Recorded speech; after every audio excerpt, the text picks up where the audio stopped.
Isang mapagpalang umaga po sa lahat. Tayo naman ay kakasa ng singsing na pangkalahatan. May nag-request sa atin. Size 7 po yan. Ayan. Ito yung tampok niya. Ito ay fiberglass.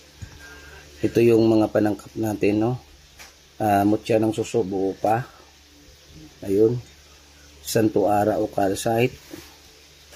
Mutya ng tubig. Ang liit, Ayan. Haring bakal o haring kabal kung tawagin dito sa amin. Bato umo. Brown na galing sa kuweba.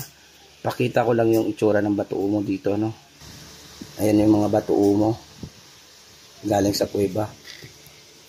Pakita ko na yata to yung Santo Ara. Hindi pa. Santo Ara. Yung Santo Ara i-powderize natin, Ito yung suso.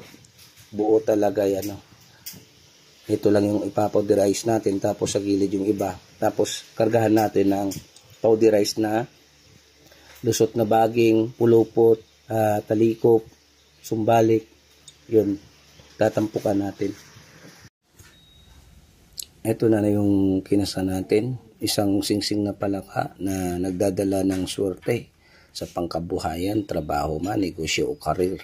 Ito ay nagtataglay rin na kaya kang depensahan sa anumang uri ng mga mahikang kadiliman tulad sa mga kulam, parang, inggit, palipad hangin, bati at usog. Ito rin ay may depensa na pangontra sa masamang espiritu, engkanto, lamang lupa, mga demonyo at diablo. Depensa rin ito sa masamang tao na may manakit sa atin. May sumbalik po yan. At may magtangka sa ating buhay. Yun. Isang singsing na palaka. Ganyan yung itsura niya.